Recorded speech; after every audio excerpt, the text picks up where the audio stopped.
Who are you who do not know your history? That question has stuck with me my entire life and has made me wonder how many people go through their whole lives without knowing the knowledge of themselves, of the histories of their culture, the countries they were born in, the events and figures that have inspired so much of their lives, even without their knowledge. And why have they failed to learn? Hello, class.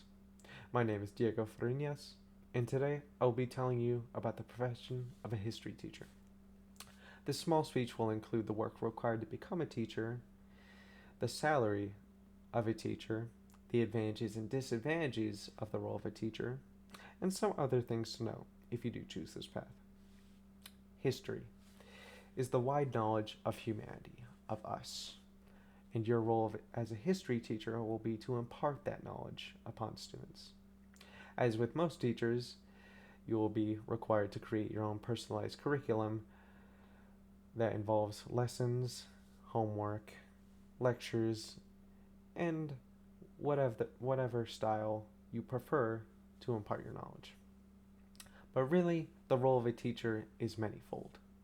As a teacher, you will have to pass on crucial information, critical thinking skills, encourage growth and self-discovery in and outside of the classroom,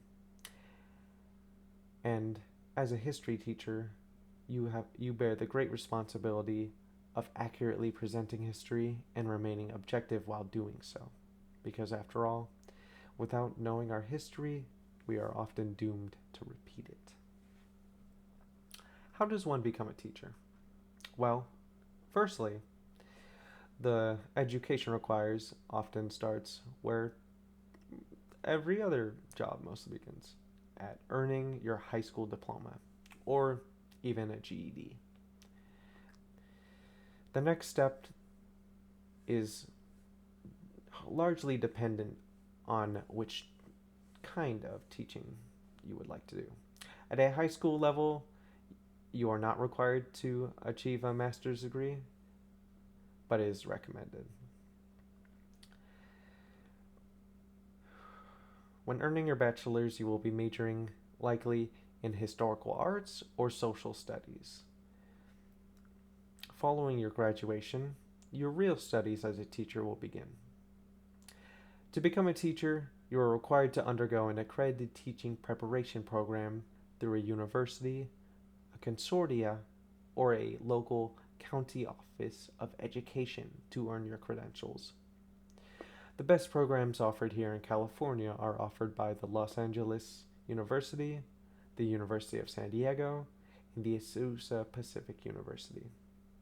Many of these programs focus on applicants with a GPA of 3.0 or higher, so you at least have to pull your weight. These programs, such as the Initial Teacher Preparation Program, or ITP, focus on preparing a teacher for their basic duties inside a classroom, such as mentoring, creating lesson plans and curriculums, and otherwise. Once you earn your teacher's credential degree, it is recommended to get your foot in the door by paraeducating or perhaps subbing. As of this year, the job market is expected to grow at about an 8% margin, give or take, from the Department of Education being shut down, which will likely lead to the increased growth of the private school industry.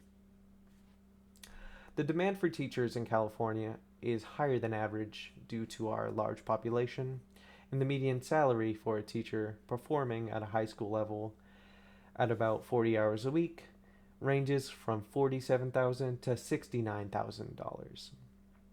It is good to note that while you will be working 40 hours in your classroom, you will likely be spending 12 to 20 hours outside of your classroom continuing to do work with things such as grading, meetings, after school hours, and such. Let's talk about a few disadvantages and advantages of the job. For a disadvantage, one, as seen by COVID, you will always be very exposed being that you are in public and you are often in classrooms of about 30 students.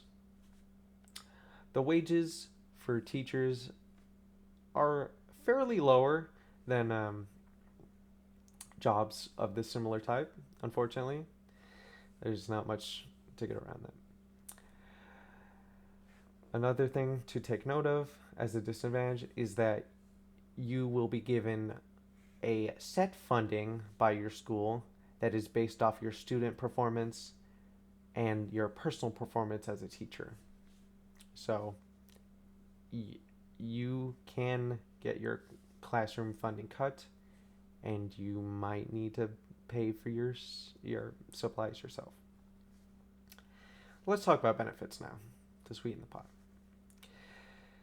The benefits are your flexible work schedule, the vast health coverage often gained through school districts, and the great amount of paid time off through holidays and school breaks.